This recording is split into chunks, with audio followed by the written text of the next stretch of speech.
ఆలోచించరా? సన్నిధి తోడు ఉంటేనే సన్నిధిలో కూర్చొని చేయగలం. సన్నిధి తోడు లేకపోతే మనము సన్నిధిలో కూర్చొని ఆరాధించలేము, స్తుతించలేము, ఆయన కనపరచలేము. ఆయన కనపరచాలి అంటే సన్నిధి మనకు తోడుగా ఉండాలి. అందుకే నేను ఎల్లప్పుడూ యెహోవాను సన్నతించెదను, నిత్యం ఆయన కీర్తి నా నోట ఉండేది. ఉండాలంట ఆయన కీర్తి మనం చేసిన మేలు. ఈ భూమి మీద మనం ఉన్నాము అంటే కేవలం ఆయన కృపను బట్టి. ఎన్నో చిక్కులు, ఎన్నో ఇబ్బందులు, ఎన్నో రిస్కులు, ఎన్నో శోధనలు, ఎన్నో బలహీనలు. ఆ బలహీనలో కూడా దేవుడే మరి లేవనెత్తాడు. ఎన్నో రుణాల నుంచి తప్పించాడు, మనం ఆర్థికంలో నుంచి తప్పించాడు, శరీర బాధలో నుంచి తప్పించాడు. లోకములో ప్రియులారా అనేక చోట్లకి వెళ్ళి ముచ్చట్లాడే విధానము కంటే చక్కని శ్రేష్టమైన మందిరం ఇచ్చాడు.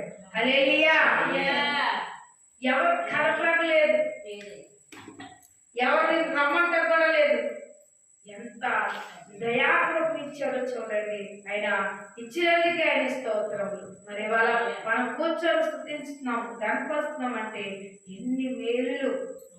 పిల్లలు వచ్చి ఎన్ని సాక్ష్యాలు, పిల్లలు ఎంత చక్కగా జరుగుతున్న సంఘటనలు. పిల్లరా ఉద్యోగాలు లేని వాళ్ళకి ఉద్యోగాలు ఇస్తున్నాడు, క్యాన్సర్ని, ఎయిడ్స్ని మనం చూస్తాం, గ్యాస్ట్రిక్ని.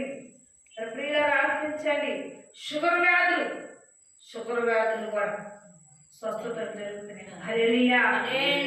లేదా వాక్యం సెలవిస్తుంది అన్ని వ్యాధులకి పరమ డాక్టర్ ఈయన.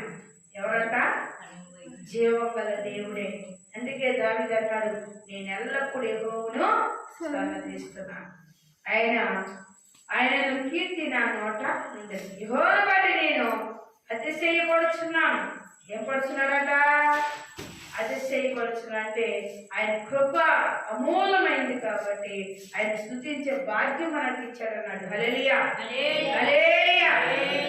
ఎవరు పడి అతిశయపడతారు? ఒక్కొక్కడు కొందరు అంటారు, నాకేమి కొదవా, నేనేమి లేబరున్నా, నాకేమి లేదా, నాకు ఫ్లాట్లు లేవా, నాకు భూములు లేవా, నాకేమో డబ్బులు బ్యాలెన్స్ లేదా, అంటే బ్యాంకులో బ్యాలెన్స్ లేదా, నీ దేనికి అంటే పిల్లగా మరొకసారి జ్ఞాపకం చేసుకున్నాం.